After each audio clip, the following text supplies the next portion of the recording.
నార్మల్గా ఫ్రీజింగ్ చేసిన గ్యామెట్స్ అంటే ఎగ్స్ కానీ స్పర్మ్స్ కానీ ఎంబ్రియోస్ కానీ ఎన్ని ఇయర్స్ స్టోర్ చేసుకోవచ్చు, దానివల్ల ఫ్రీజింగ్ వల్ల ఏమైనా ప్రాబ్లం ఉంటుందా అని ఇలా కొంతమంది డౌట్స్ అడుగుతుంటారు అనమాట. హాయ్ వ్యూవర్స్, నమస్కారం. నేను doctor Sunitha, fertility consultant, 49 fertility centre, Tirupati branch. So నార్మల్గా ఫ్రీజింగ్ అనేది మనం చాలా సైంటిఫిక్గా ప్రూవెన్ మెథడ్, విట్రిఫికేషన్ అంటాం. ఇప్పుడు ముందు స్లో ఫ్రీజింగ్ అని ఉండేది, ఇప్పుడు మనము ఈ ఐవీఎఫ్ టెక్నాలజీలో కూడా అడ్వాన్సెస్ వల్ల విట్రిఫికేషన్ అనే లేటెస్ట్ టెక్నాలజీతో ఫ్రీజింగ్ అనేది చేస్తాము.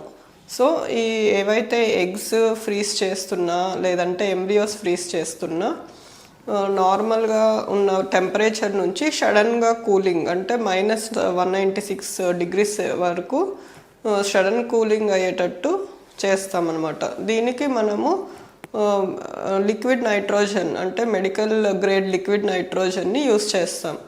దీనివల్ల ఏంటంటే ఎటువంటి డ్యామేజ్ జరగకుండా ఫ్రీజింగ్ అయ్యి ఫ్రీజ్ అయినవి ఏమీ డిగ్రేడేషన్ కానీ లేదంటే క్వాలిటీ డిఫరెన్సెస్ కానీ లేకుండా ఉంటాయన్నమాట. నార్మల్గా ఫ్రీజింగ్ చేసిన గ్యామెట్స్ అంటే ఎగ్స్ కానీ ఎంబ్రియోస్ కానీ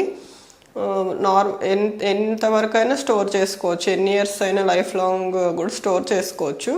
కాకపోతే మనకి ఒక లిమిట్ అనేది పెట్టారు. సో 10 years వరకు గ్యామెట్స్ అనేటివి స్టోర్ చేసుకోవచ్చు.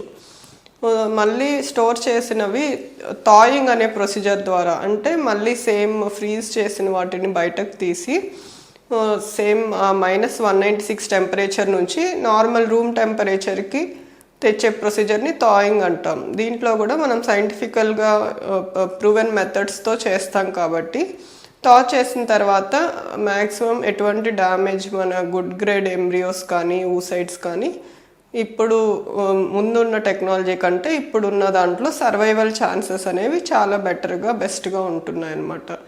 మోస్ట్లీ ఆల్మోస్ట్ 95% వరకు సర్వైవల్ అనేది ఉంటుంది. సో ఫ్రీజింగ్ అనేది ఎన్ని ఇయర్స్ చేసుకోవచ్చు, ప్రొసీజర్ ఎలా ఉంటుంది అని మీకు కొంచెం అవగాహన వచ్చిందని అనుకుంటున్నాను. ఇంకా దీని గురించి తెలుసుకోవాలంటే మన ఫర్టిలిటీ కన్సల్టెంట్ని కన్సల్ట్ అవ్వండి. Thank you very much.